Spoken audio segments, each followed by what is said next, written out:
Ok, desculpa. Vanessa, ela fez acredito que ela tenha concluído aí a apresentação da gente, do grupo, né?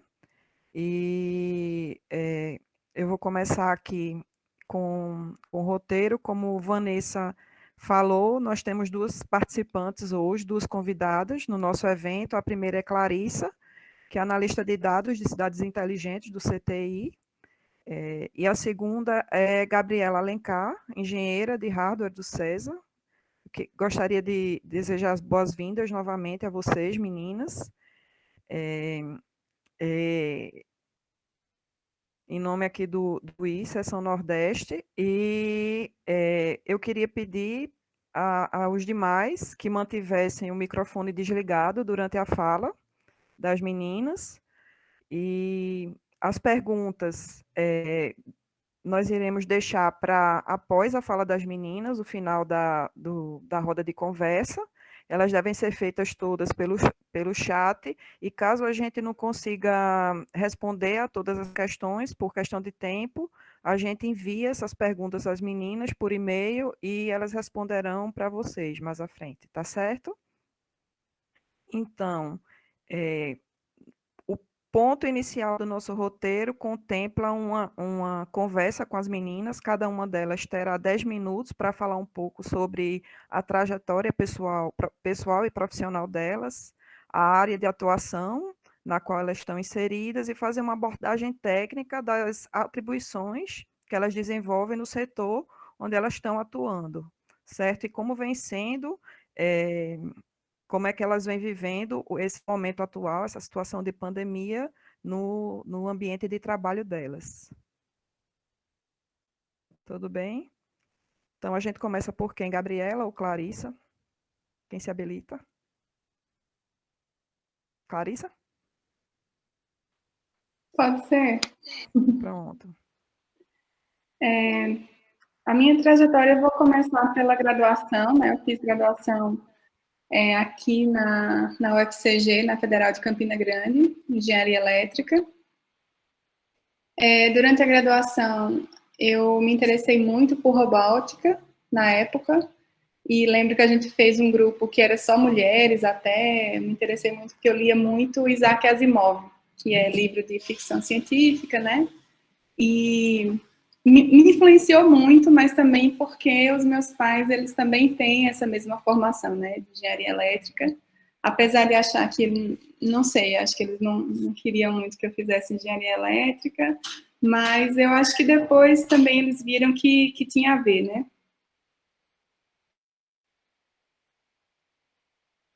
Então, na metade do curso, na metade não, no fim do curso, eu fiz o PIANI, né, que na época era PIANI, é um programa de graduação sanduíche, que a gente fez uma parte na França, que é no INSA de Lyon. E aí foi muito bom, tanto profissionalmente como pessoalmente, porque a gente eu pude fazer disciplinas bem diferentes, né? Então, eu escolhi fazer as disciplinas que eu não tinha acesso aqui no Brasil, que era robótica mesmo, que a gente fazia projetos como se fosse uma empresa. Eu gostei disso porque eles colocam mais em prática lá na França do que aqui no Brasil.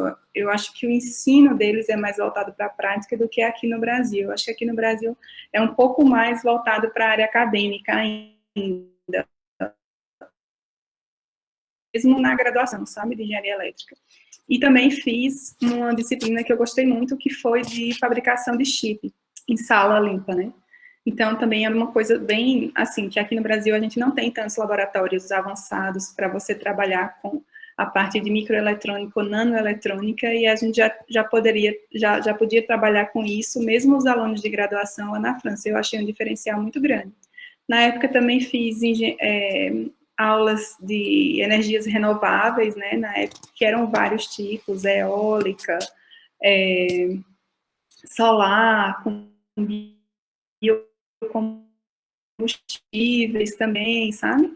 Então, eles já davam essa importância na parte de energia, que agora no Brasil é que a gente vê esse modelo realmente avançando, né? E você vê sendo mais usada a parte de energias renováveis em casas, em condomínios e tudo mais.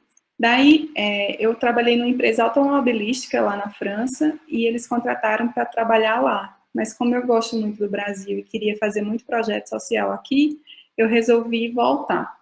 Então, eu passei um pouco mais de tempo do que era para passar, porque eles tinham contratado, mas aí eu voltei para o Brasil, daí finalizei a graduação, né, me formei e fui fazer mestrado lá na Unicamp. Só que aí eu fui para uma área completamente diferente, que é a engenharia biomédica.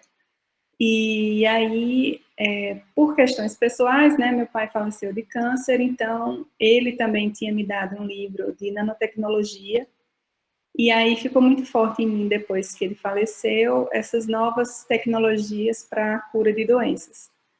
E foi aí que eu quis fazer a parte toda a parte de novos diagnósticos e novos tratamentos para várias doenças, mas com foco no câncer.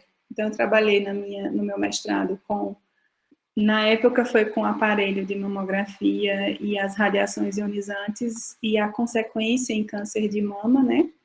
E no doutorado eu trabalhei com cânceres diferentes, com câncer de tireoide, com diagnóstico através de laser, de outros tipos de laser, né?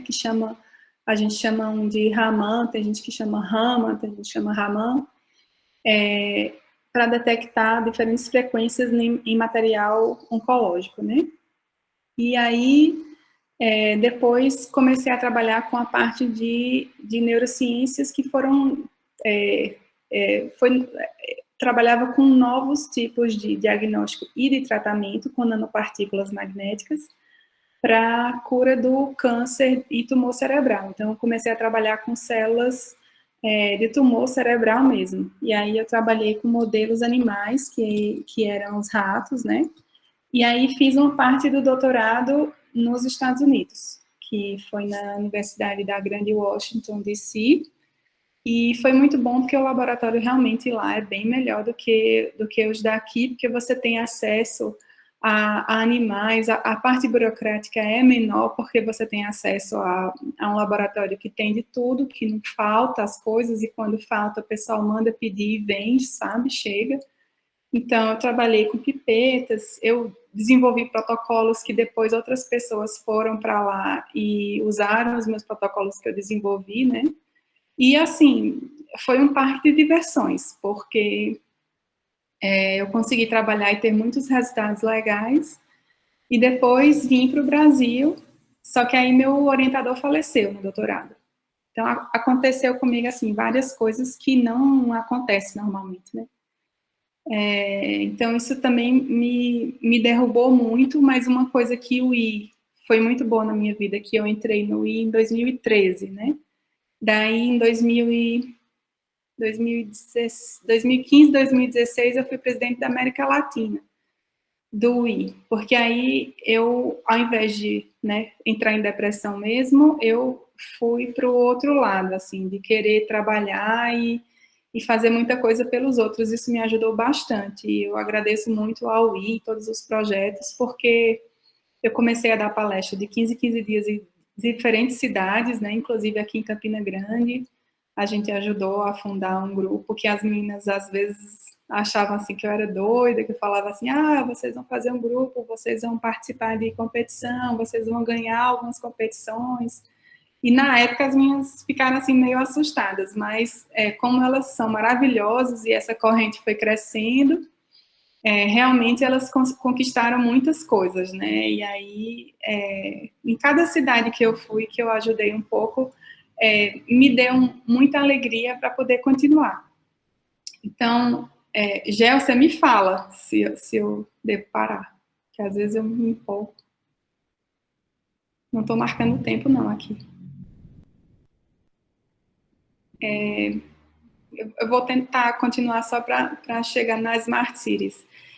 Por eu dar muitas palestras, e a maioria delas incentivando as meninas nas tecnologias, mas era sempre projetos sociais, eu consegui fazer vários trabalhos com as prefeituras de algumas cidades, e principalmente de Campinas. Então, algumas pessoas de outras empresas me viam, e aí elas... Joia, obrigada. Uma dessas pessoas que viu as minhas palestras, e eu costumava colocar muitos dados, sabe? eu gosto de trabalhar, assim, com dados e fundamentando algumas coisas que eu falo, né? Sobre mulheres na tecnologia, na liderança e tudo mais. Então, eu recebi um convite para trabalhar numa empresa de cidades inteligentes. Para fazer diagnóstico de cidades, é uma coisa que eu também acredito muito, que a gente precisa melhorar, né? Tanto no serviço público quanto entender as lacunas que a gente tem no Brasil e no mundo, né, para que a gente melhore a qualidade de vida do cidadão. Então, como eu já tinha projetos nas prefeituras, eu conhecia a tecnologia e conhecia também as áreas públicas, o serviço público, como aconteciam as coisas dentro das câmaras municipais, como aconteciam as coisas dentro da prefeitura. Então, eu tinha esse jogo de cintura que também vem um pouco de família, porque eu tenho uma certa experiência na área política pelos outros, não por mim, mas por entender desse meio e ter pessoas nesse meio. Daí deu muito certo. Logo depois de um ano, mais ou menos, trabalhando na empresa, eu fui para o CTI, que tinha uma abertura de uma vaga para trabalhar com cidades inteligentes, só que aí era para o governo. E aí deu muito certo, porque é uma coisa que eu realmente acredito muito, e sou muito feliz de trabalhar no projeto, porque vai ser a gente está desenvolvendo um modelo de maturidade que vai ser aplicado a todas as cidades do Brasil, que a gente acha que vai ser lançado agora esse ano em dezembro, e aí todas as cidades vão participar, e aí a gente vai ter uma certa noção do diagnóstico todos os dados, assim, em várias áreas, de saúde, educação, segurança, governança, de várias cidades do Brasil, para a gente poder entender e trabalhar com políticas públicas e usar a tecnologia como ferramenta para melhorar a qualidade de vida do cidadão. Acho que meu tempo acabou.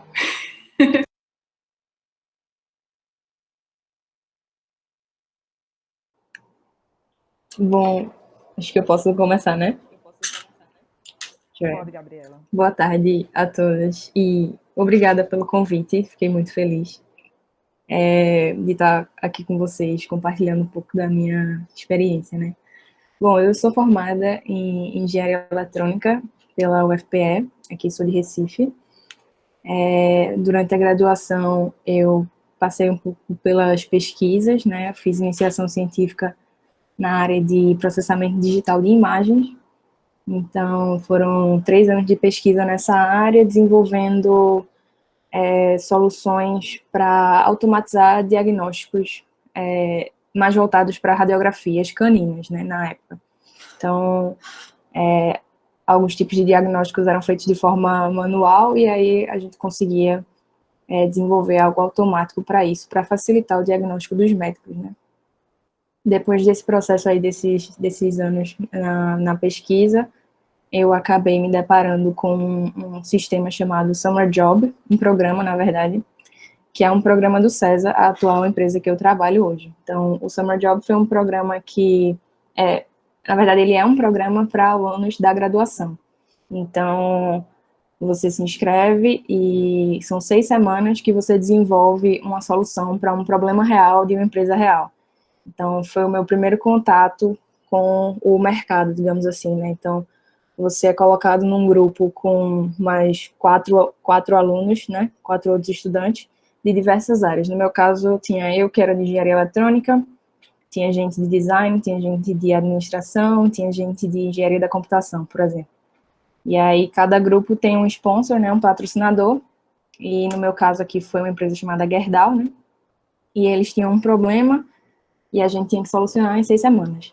Então, foi bem desafiador e bem interessante, e a solução, inclusive, na época foi com a solução de IoT, né, de Internet das Coisas, que envolvia geolocalização e conectar alguns dispositivos.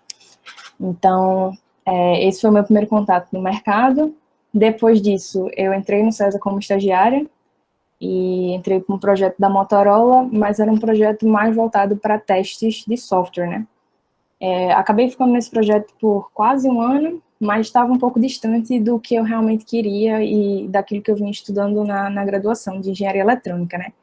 Só que no César, bom, para quem não conhece o César, né, deixa eu só explicar rápido, o César ele é um instituto de inovação, e a maioria dos seus projetos de desenvolvimento é na parte de desenvolvimento de software. Existe alguns pilares, na verdade são 3 pilares no César, que é desenvolvimento, educação e empreendedorismo.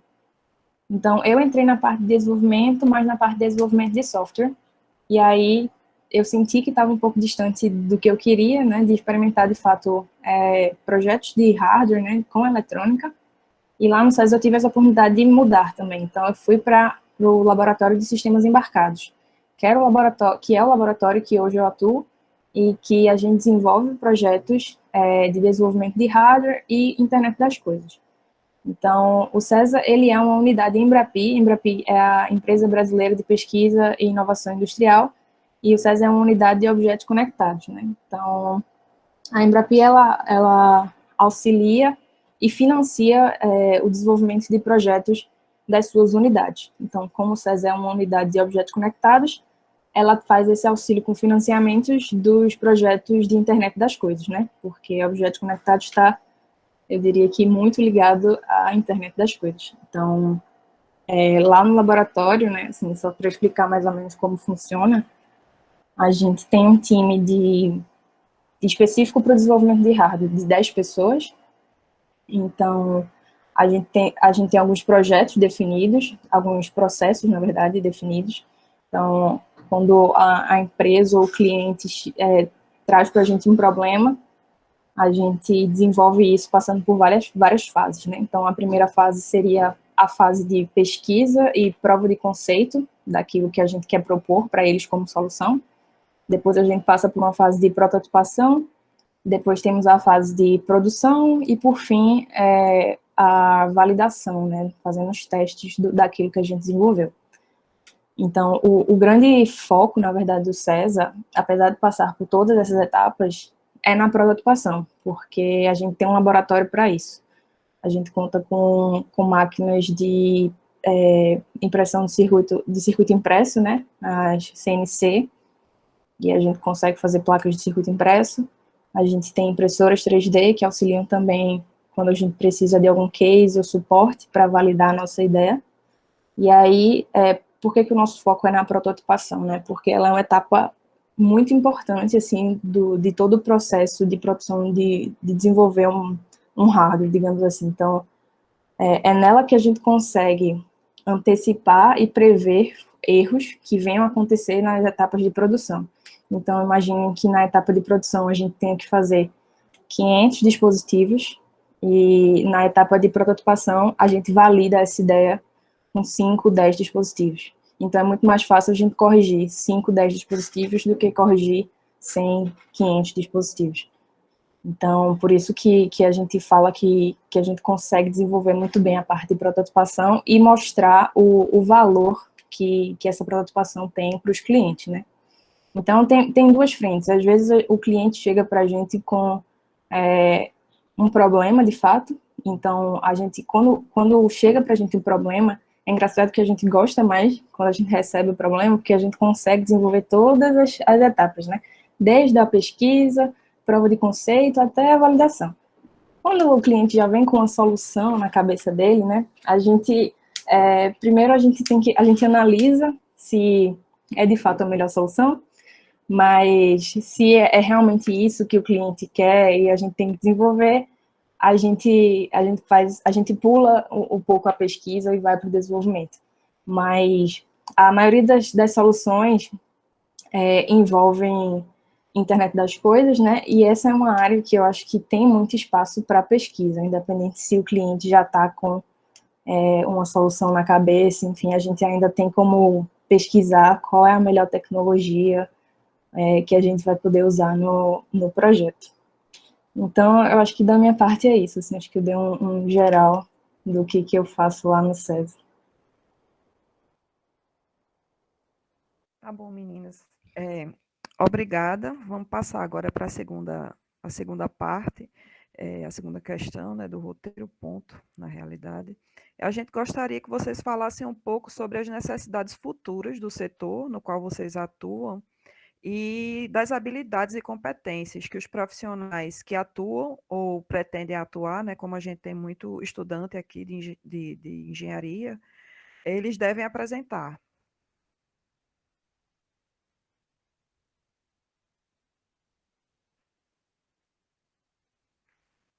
Escutaram a minha pergunta? Escutei, é que eu não sabia se devia começar ou se esperava pela Gabriela. Pode começar, fica à vontade. Certo. Na minha área, sim, eu não agradeci a vocês, né? Obrigada, Gel, obrigada, Vanessa, obrigada, Daniele, Nayara, Areto, né, por vocês estarem aqui, pelo convite, né? Principalmente as minhas, pelo convite e pelo trabalho maravilhoso que vocês estão fazendo. Essa pergunta é importante porque a gente acha que é muito importante que a gente faça todas as matérias, os professores sempre exigem que a gente tire notas muito altas, né, e tal.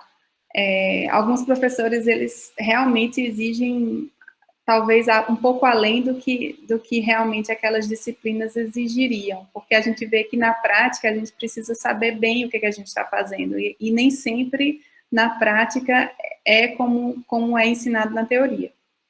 Então, obrigada, Gel.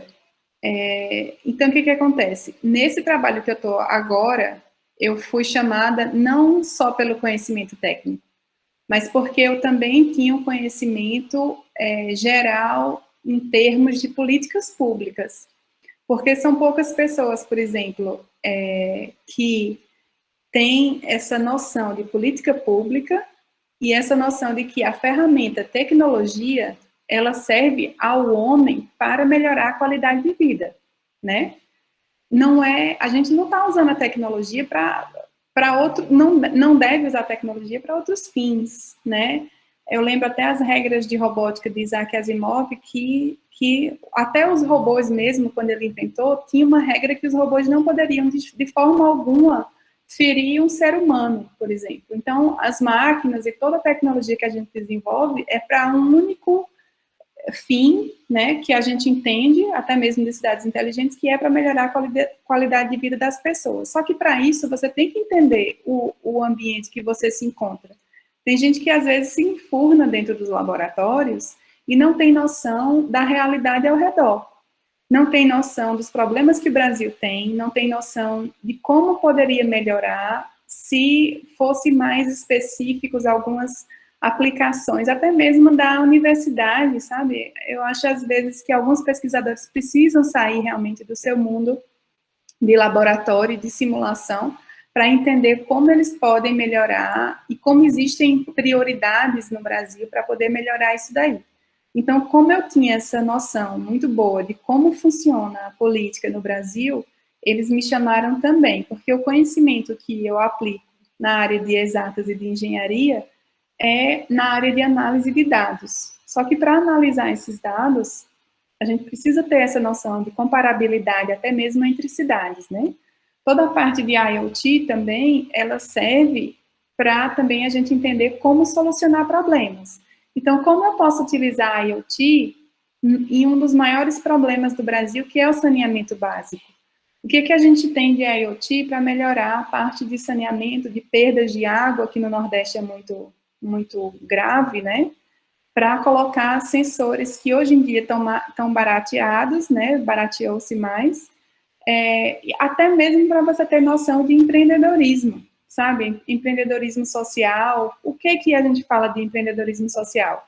É empreendedorismo que vai favorecer a sua comunidade, a sua população, e também vai trazer lucro para a empresa. Mas se a gente está trabalhando na tecnologia e não tem noção dos nossos problemas, fica um pouco sem sentido, entendeu? Então, a gente tem que ter essa noção de por que a gente está trabalhando em cada coisa. Tem que ter uma visão geral, no meu ponto de vista. Aí eu termino. Joia. Eu concordo com Clarissa. Eu acho que tem que ter realmente essa visão geral. E uma coisa assim que eu aprendi nos anos que eu trabalho aqui no CESA, né, é que assim, a IoT é uma área que você tem liberdade para experimentar muita coisa, certo? Então, existem muitas comunidades makers, que a galera está fazendo novas soluções, e aí, assim, é perfeito para você aprender, de fato, a mexer com aquilo. Surgem novas tecnologias o tempo todo, novas formas de comunicação, de envio de dados. Então, assim, tem muito espaço para você aprender. Quando você dá um passo maior, né, você vai um passo à frente, sua visão muda um pouco com relação a, eu quero, de fato, desenvolver um produto. Então, se na minha casa eu experimentei automatizar a minha cortina, digamos assim, e agora eu quero vender isso, existe um mundo aí que você vai se deparar, né, com a questão de modelo de negócio, design do produto. Então, não é simplesmente você, sei programar, sei mexer com aquilo, e agora eu vou começar a vender alguma coisa. Não é bem por aí. A engenharia, ela está junto com outras frentes muito importantes. Então, vocês podem ver que teve um boom de startups, né, assim, no Brasil, querendo empreender, querendo gerar novas coisas, mas também teve muita startup que não deu certo. E por que não deu certo, né? Porque as pessoas, na minha opinião, não estavam com essa visão de que precisa de outros pilares para que as coisas funcionem. Não basta você ficar simplesmente fechado na área técnica de engenharia, de desenvolver aquilo, você pode fazer o seu produto funcionar perfeitamente, mas se ele não for combinado com as outras áreas, pode ser que não dê certo no mercado. Então, a minha sugestão, assim, o meu conselho é sempre ficar atento às novas tecnologias que estão surgindo, assim, é importante você conhecer. Eu acho que a IoT também é uma área que a parte de comunicação eu considero uma das mais importantes, assim, comunicação e processamento de dados, né? E todo dia, a todo momento, estão surgindo novas formas de fazer isso. É bom ter conhecimento, você não precisa ser o expert em todos, mas você saber que existe já pode ser um passo à frente, né? Já é interessante. Acho que é isso, a minha opinião.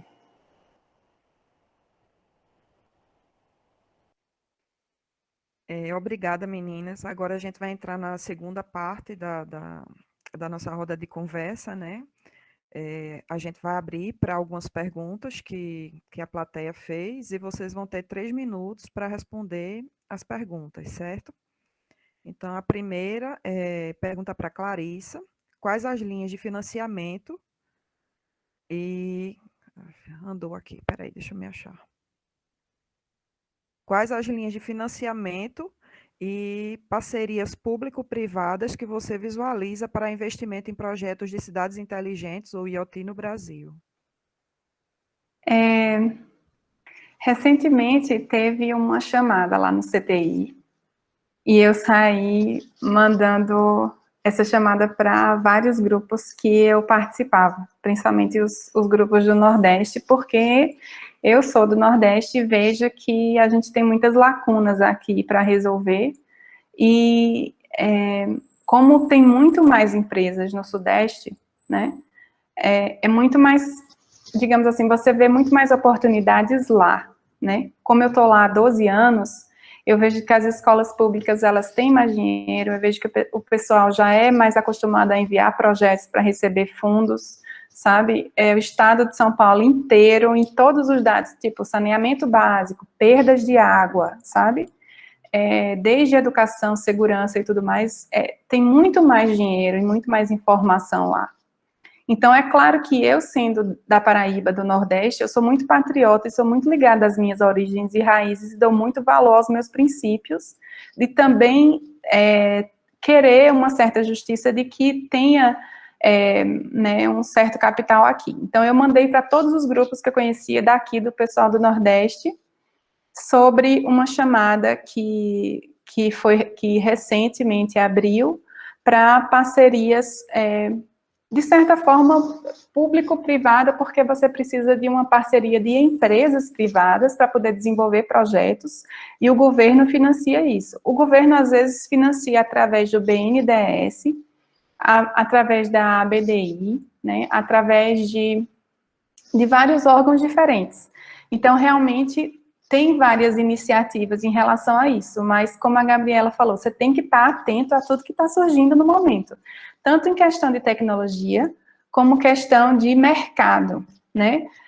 A gente vê que já tem mais de 10 unicórnios no Brasil. Unicórnio é aquela empresa que tem mais de 1 bilhão de capital, né? E o Brasil é um povo, né, são pessoas muito criativas. Toda vez que você viaja para fora do Brasil, quando você tem uma certa oportunidade e você escuta algumas pessoas, todos eles falam muito bem dos brasileiros, porque os brasileiros são criativos. Uma das minhas orientadoras fora do Brasil disse assim, eu tenho certeza que você vai consertar um monte de coisa aqui no laboratório, porque normalmente os brasileiros que vêm consertam tudo, sabe? Então, tem várias linhas de financiamento realmente, sabe? De parcerias público-privadas. Mas tem que estar atento e tem que escrever muito bem o projeto. Vejo também que, às vezes, é mais fácil do pessoal aprovar alguns projetos quando o pessoal é de universidades mais famosas no Sudeste. Por isso que, às vezes, aqui o pessoal do Nordeste precisa escrever, às vezes, bem melhor do que o pessoal do Sudeste para poder ser contemplado. Mas não é impossível. E eu acho assim sempre, né? O não você já tem. Então, eu incentivo bastante, tanto mulheres quanto homens. Vários amigos meus que têm empresas que estão começando agora, eu falei, envia um projeto. Às vezes eu tenho até vontade de ajudar a escrever, sabe? Mas hoje em dia, com o tempo que o projeto tem uma certa data para a gente lançar, então eu estou realmente muito apertada de tempo, mas se não fosse isso, eu gostaria também de escrever vários projetos de editais para o pessoal daqui, sabe? Porque eu acho que funciona muito bem essa parceria público-privada quando você tem uma boa solução de modelo de mercado e de necessidades.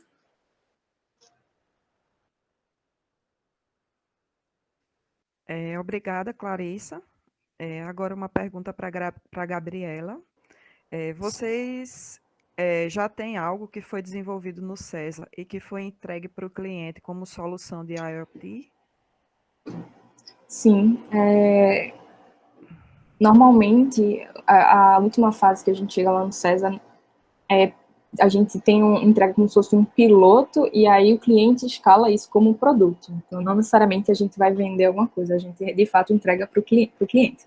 Então, alguns exemplos, teve um projeto para a Sony Ericsson, que foi desenvolver um dispositivo que ia no tênis do jogador de tênis, né?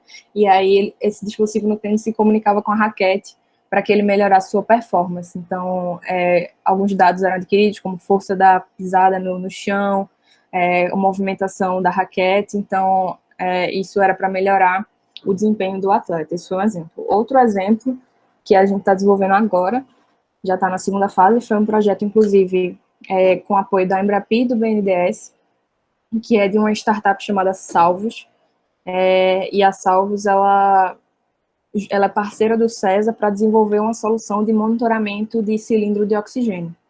Então, eles trouxeram para a gente um problema que era como, assim, pessoas que precisam de cilindro de oxigênio em casa, por exemplo, em home care, né? Às vezes eles acabam estocando cilindros em casa, para que não tenha porque eles ficam com medo, assim, do paciente precisar e acabar antes do tempo, enfim. E aí a Salvos queria monitorar melhor e distribuir melhor esses cilindros de oxigênio. Então, a gente desenvolveu um dispositivo que ele mede o fluxo de oxigênio que sai do cilindro, e aí ele consegue calcular quanto de oxigênio ainda resta no cilindro e enviar essas mensagens para a distribuidora de cilindro de oxigênio. Então, na verdade, não é a pessoa que tem o cilindro que se preocupa em trocar o oxigênio, porque a empresa distribuidora já faz isso, já vai fazer isso, já vai esquematizar a entrega, enfim. Então, é um dispositivo interessante, ele tem sensores, a forma de comunicação que usa é Sigfox, que é uma forma de comunicar, é muito usada em aplicações de internet das coisas, porque é mais barato do que usar 3G, por exemplo, 4G.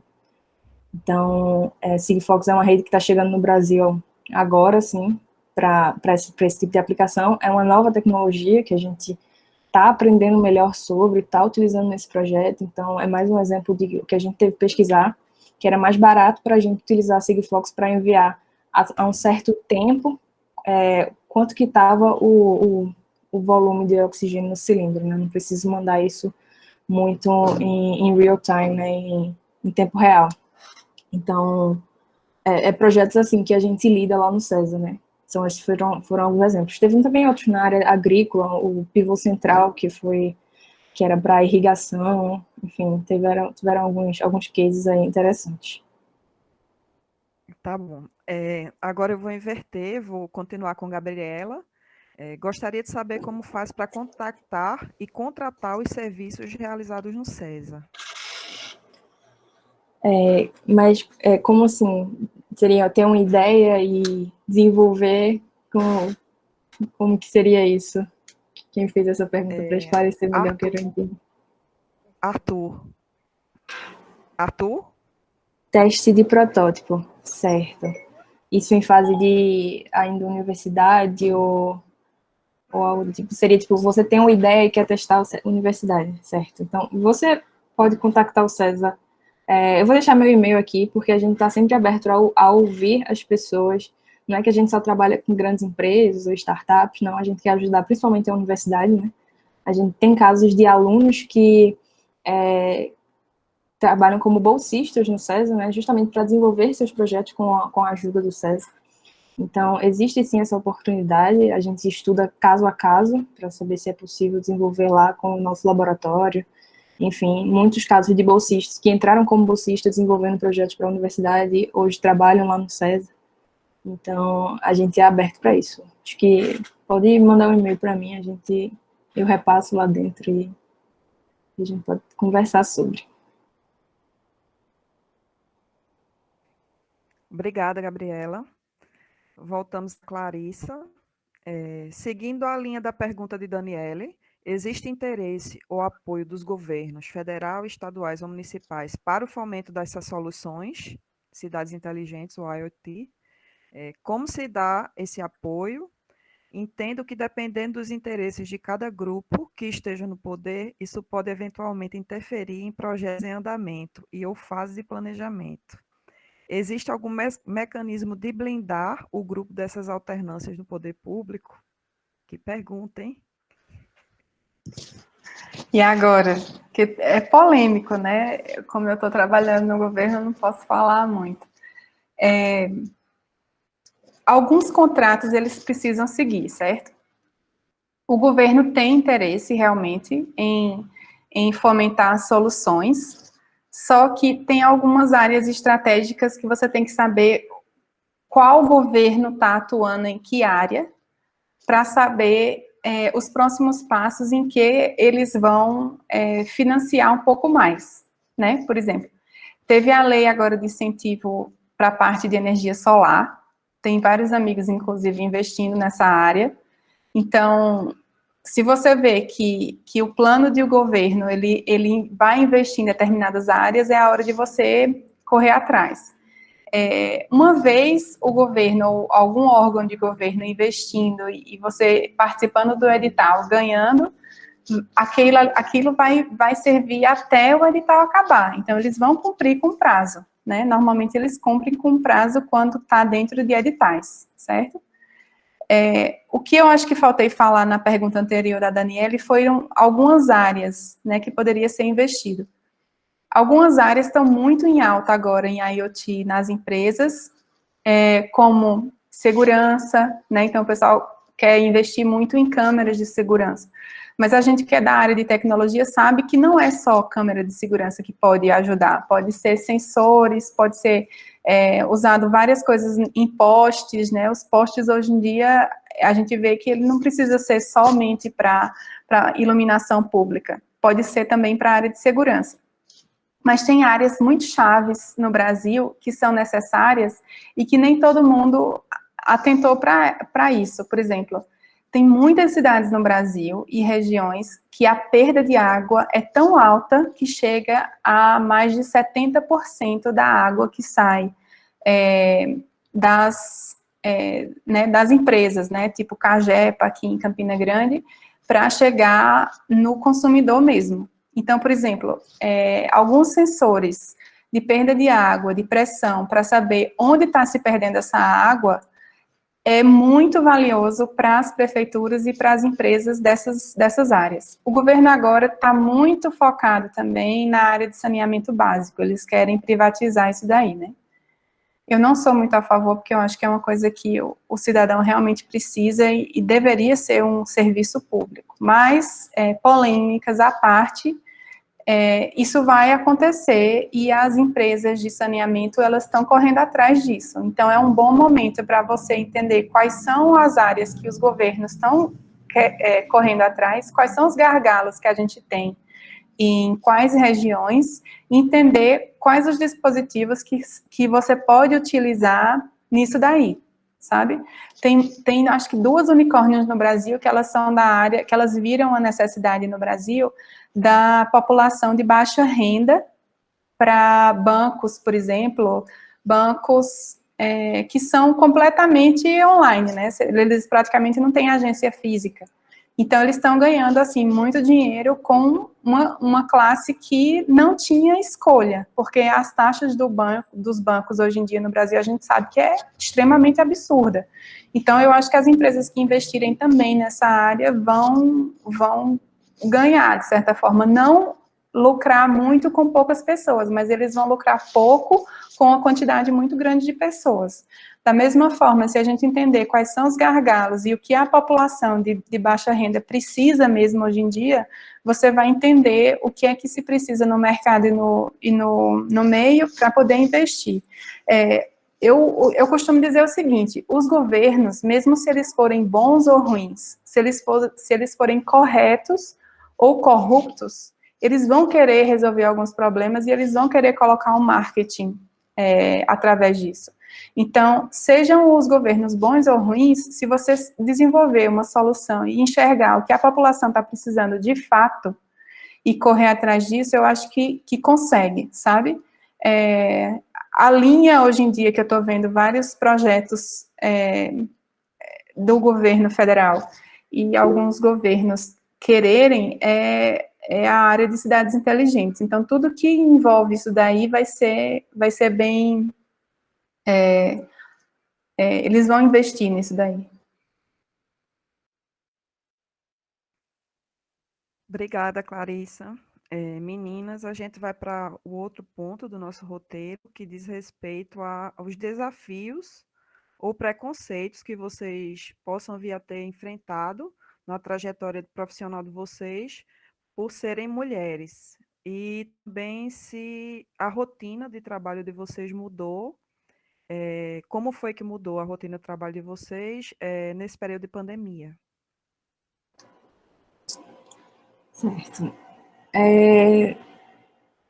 Bom, minha primeira experiência no mercado de trabalho foi lá no César, né? Foi desde o programa lá Summer Job, passando pelo estágio até hoje como engenheira.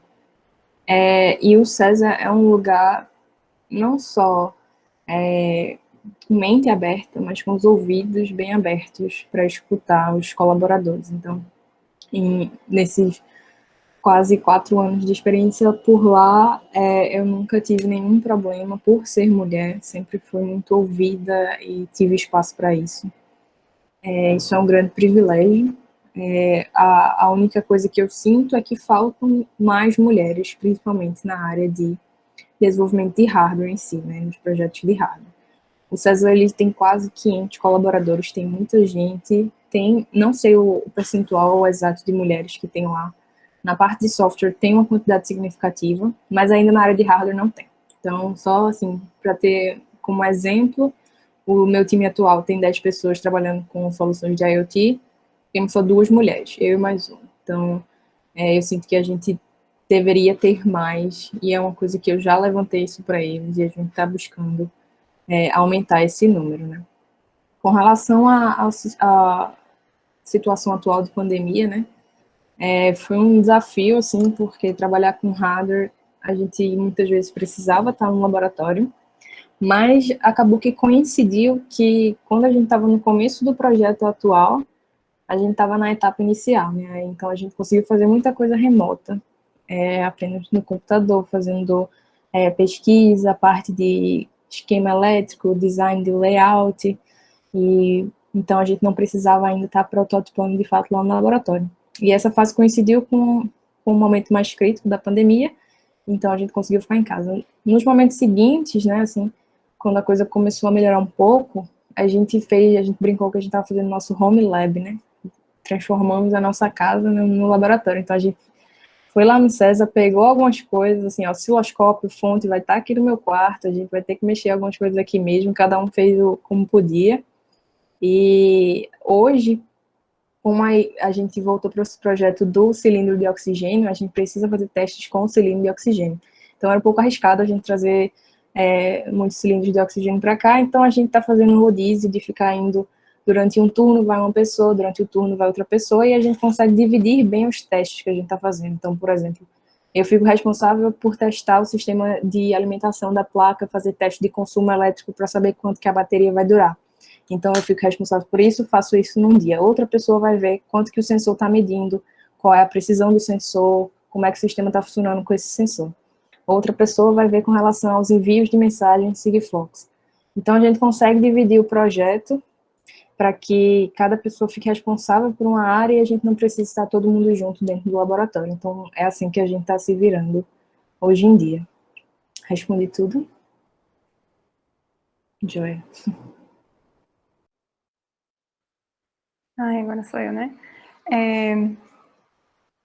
Como eu participei de várias coisas em várias áreas e foi muito multidisciplinar toda a minha trajetória, né? Porque teve a área da medicina, biologia, então às vezes eu estava na biologia, às vezes eu ia para a elétrica, e agora nessa parte de cidades inteligentes também tive contato com o pessoal do governo, com pessoal de político de forma geral, né? Então tem dois tipos de preconceitos, que, assim, no meu caso, eu acho que por ter talvez uma segurança em relação à família desde pequena, acho que ter um carinho dos pais, não é todo mundo que tem isso, e eu acho que essa segurança é muito importante. As minhas tias também, elas têm personalidade muito forte, então isso eu sempre tive isso, que eu precisava ser forte, independente do que acontecesse. Então eu tive assédio de vários professores diferentes, tanto na Unicamp como fora do Brasil também. Fiquei triste, conversei com algumas pessoas, já falei para minha mãe algumas vezes. Às vezes que eu pude ficar longe do orientador, do professor, do que aconteceu na época, eu fiquei. Tem outro preconceito também, que é por ser mulher nordestina, né? Porque para você ser mulher, você tem que realmente provar que você sabe mais, às vezes, do que os outros caras. E por ser nordestina também, né? Porque eu tenho meu sotaque, todo lugar que eu chego, o pessoal pergunta. Em todo lugar, todo tempo, em 12 anos que eu tô lá em Campinas, acontece sempre a mesma coisa. A ponto de, às vezes, eu ter que falar uma coisa 3 vezes, porque o pessoal acha que não entende. Por exemplo, o chip da TIM, né? Às vezes eu tenho que falar TIM, para poder o pessoal entender. Então, às vezes, os meus irmãos até às vezes me criticam. Mas eu comecei até a mudar um pouco o meu sotaque, porque eu estava enchendo meu saco já, sabe? Você quer focar no conteúdo e o pessoal está focando no seu sotaque, sabe? Aí, às vezes, isso enche o saco. E, realmente, por eu ser do Nordeste, às vezes eu senti um certo preconceito. Qual é a outra pergunta mesmo, Gel? Sobre a sua rotina de trabalho depois que... na pandemia, né? Rapaz, essa rotina de trabalho tá incansável e não para, porque eu acho que raros os finais de semana que eu tive tranquila sem trabalhar, porque não tem limites, eles aprenderam que a gente funciona mais e rende mais em casa, porque a gente não tem o tempo de se arrumar para sair, o tempo de trânsito, né, que lá em Campinas é razoável, o tempo no trânsito, eu demoro pelo menos meia hora para poder chegar, no mínimo. A cabeça também, porque você consegue fazer várias coisas ao mesmo tempo em casa. Por mais que exista a pandemia, é difícil, tem vários dias que a gente não consegue se concentrar direito, mas por mais que esteja acontecendo toda essa loucura, a gente consegue render mais no trabalho. Então, o que é que eu noto às vezes? Que são dadas algumas tarefas, por exemplo, numa sexta-feira, e eles querem isso numa segunda-feira, ou seja, implicitamente está dizendo que você vai trabalhar no final de semana, né? Então, como também tem essa coisa do deadline, e no meu caso, acontece que o ministro da Ciência e Tecnologia, ele pode estar com o pezinho fora, então eles querem mostrar serviço. Então, o meu projeto, era para dezembro, eles querem que a gente entregue em outubro, mas é impossível porque são 5.570 cidades e dados para analisar, estatística para fazer, e toda essa parte de dados, de estatística, de tudo isso, quem vai fazer sou eu. Que estou fazendo sou eu, né? Esse final de semana eu parei agora só para entrar aqui, mas assim que eu termino, assim que a gente finalizar, eu vou voltar para o Excel e para banco de dados das 5.570 cidades para entender o diagnóstico delas em relação à região, em relação a arranjo populacional, em relação à metrópole ou cidades menores. Então, tem sido exaustiva essa coisa de trabalho remoto, e acho que encerrou, é isso.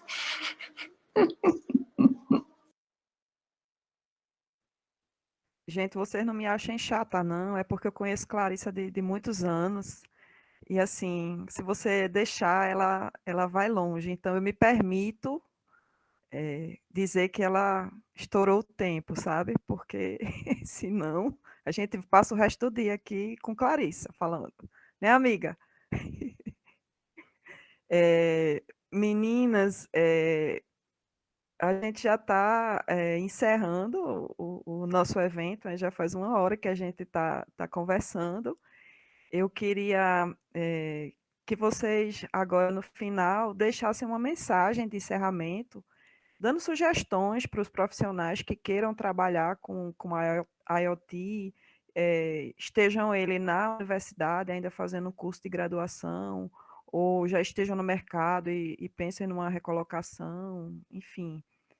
Ou sejam professores e queiram mandar projetos para se integrar aí com o governo, com o CESA, deixasse uma mensagem, né, para esse pessoal com sugestões e para as meninas, principalmente, né, que desejam seguir nessa carreira. Eu acho que o objetivo principal da gente aqui hoje é esse, é mostrar para as meninas que existem outras mulheres que estão na carreira, que são profissionais de sucesso, né, e que vocês deixassem as sugestões e uma mensagem para essas garotas.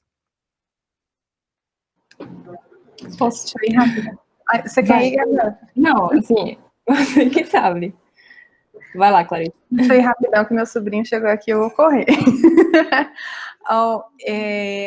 Uma sugestão para a área de IoT na área de cidades inteligentes é ônibus, sabe? Tag em ônibus para saber a hora que eles estão passando em paradas. É legal investir nessa área. A Unicamp está fazendo isso. Está acontecendo muito o Smart Campus, tanto lá na Unicamp como em outras universidades de lá. São Paulo, o pessoal da Paraíba, da UFCG, está tentando fazer isso aqui também, porque melhora também a parte de segurança, né, as mulheres sabendo a hora que o ônibus vai passar, ela não fica dando sopa na parada. Estacionamento de carros com vagas, então você coloca câmeras, o pessoal está colocando lá na Unicamp também, porque uma das coisas que mais provoca acidente de trânsito é o pessoal dando volta para poder estacionar o carro. Então, se você coloca uma câmera voltada para o estacionamento, né, dá para transformar, né, em matrizes e você saber informar várias vagas, a hora que tá, para poder você sair de casa e saber onde você vai estacionar. Smart Buildings, que também é uma coisa bem legal para poder aproveitar a luz solar, construir prédios de uma forma que você consiga virar a janela sempre para você ter o máximo de iluminação para diminuir a iluminação e o máximo de ventilação para você diminuir a parte de ar-condicionados. Aí, sensores para barragens, para evitar o que aconteceu em Brumadinho, né, com os alarmes e também as coisas que acontecem lá no Rio de Janeiro, de aterramento e todas essas coisas, tem vários sensores diferentes para isso, e as cidades precisam. Os sensores que eu falei já para toda a parte de saneamento básico, sensores de pressão, sensores simples, baratos, mas que evitam um desperdício enorme. Hoje em dia a gente está vendo mais sensores de temperatura para o corpo, né, por causa da Covid.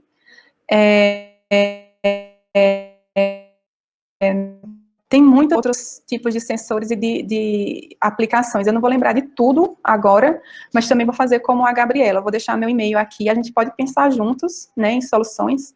Eu vou tentar, sempre que eu souber de editais e de, em conjunto, coisas lá do CTI, eu vou avisar os grupos que eu tô, sabe, em relação a editais de empresas ou de universidades, dessas coisas, eu faço questão de avisar quem eu posso, sabe, desse tipo de coisa. A mensagem que eu dou para as meninas é que elas tentem ser fortes, sabe? Às vezes, se tiver um pouco fraca, descansa um pouco um dia, passa um dia em casa, reflita, não fique sozinha, chame alguém para conversar, alguém da área. Coisas chatas vão acontecer, mas eu acho que o sonho ideal que a gente tem de transformar o Brasil e o lugar que a gente vive tem que ser muito mais forte do que as pessoas ruins que a gente vai cruzar pela vida, né? Eu estou aqui para o que deve, podem contar comigo e entrar em contato nas redes sociais, e-mail, em tudo. Sempre que vocês precisarem, eu não consigo dizer não, eu vou sempre ajudar. Eu fico muito feliz em poder ajudar, agradeço muito o convite e parabenizo pelo maravilhoso trabalho que vocês estão fazendo.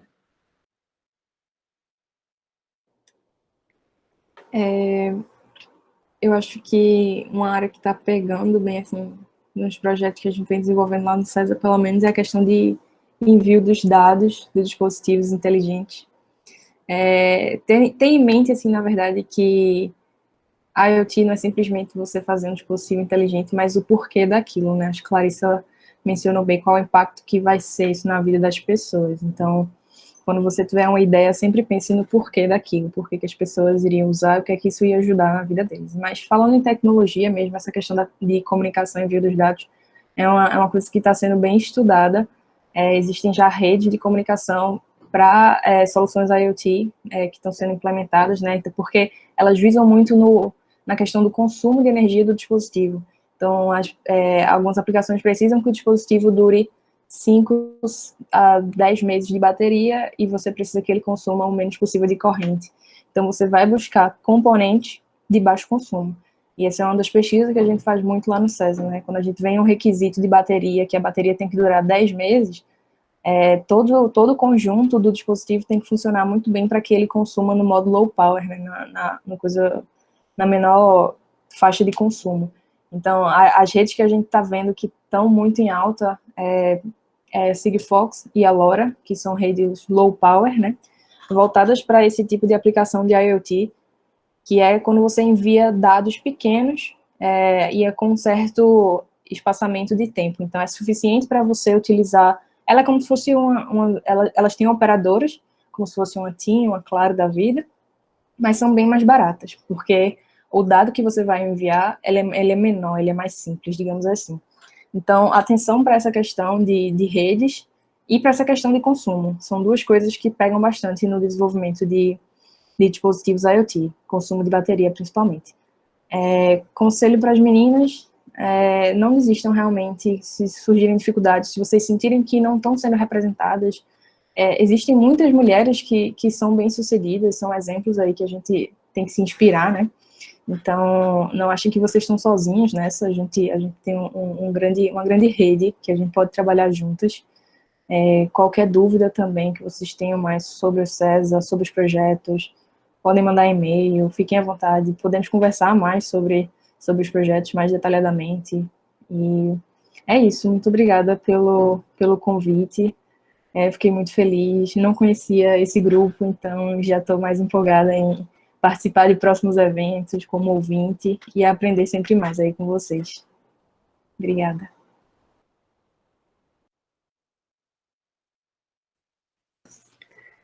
Obrigada a vocês, meninas.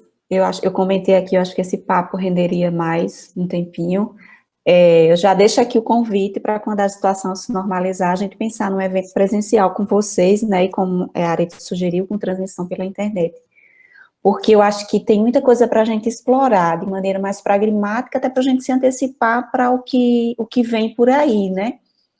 Então, como a gente sempre tem uma audiência muito grande do pessoal que ainda está na universidade, eu acho que a gente tentar abordar por esse caminho, eu acho que é uma boa, né, para para a gente se organizar aqui dentro da universidade estrategicamente para os nossos alunos saírem bem competitivos.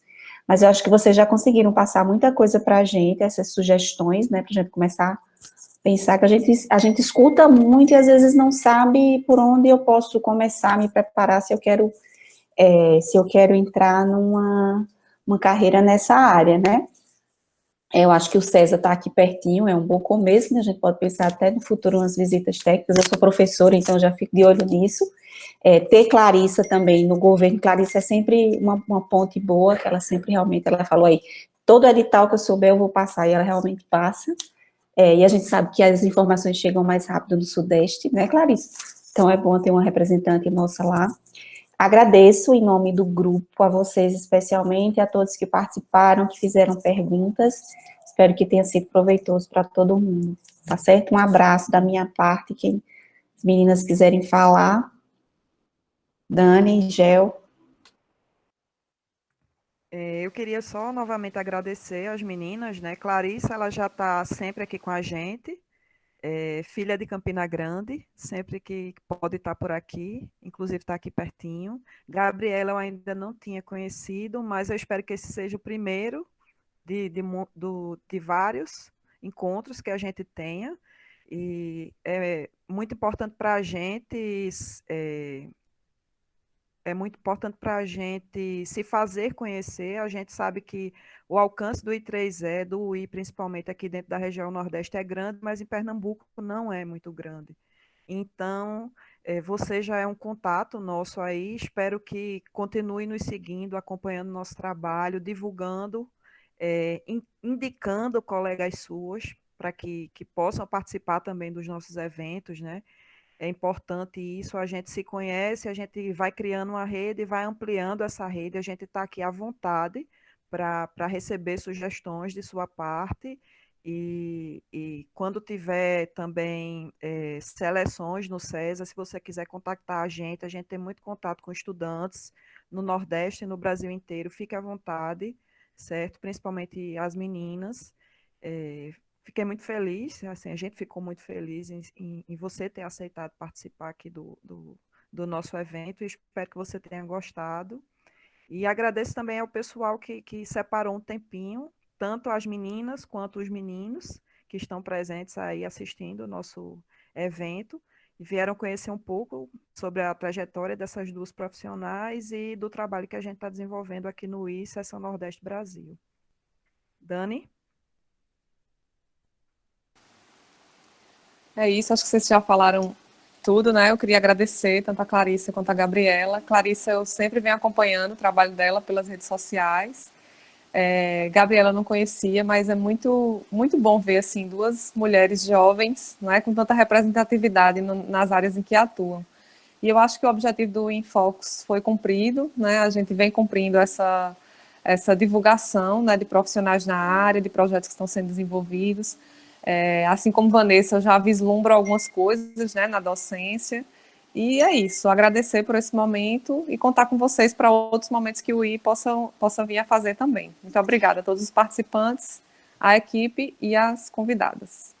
Só para encerrar rapidinho, a gente já antecipa que esse mês ainda, esse evento de hoje seria o evento de agosto, mas não pôde acontecer, então a gente resolveu fazer 2 em setembro. Mas no final do mês terá um Infocus, voltado para o setor automotivo, tá? Com duas profissionais que trabalham em empresas de uma da Ford e uma da Honda, tá bom? Todo mundo já convidado desde já. Podemos encerrar? Alguém quer falar mais alguma coisa? Encerrar assim, né? Deixa eu colocar aqui a imagem de todos os quadradinhos, alterar o Ah, layout para ótimo, tentar porque tu tirou fazer uma foto, um né? print da tela, né, de quem está ainda presente. Pessoal, liga a Habilitar a tela, câmera. né? Tem um bocado de gente que está conectado, mas não está conectado com a câmera. Estão com vergonha, dia Mas de aí sábado. fica a foto deles também, né? Dia de sábado, todo mundo preguiçando. Vamos? 1, 2, 3 e já! Fechou. Até mais, pessoal. Vou encerrando por aqui. Obrigada, gente. Bom final de Obrigada, semana. gente.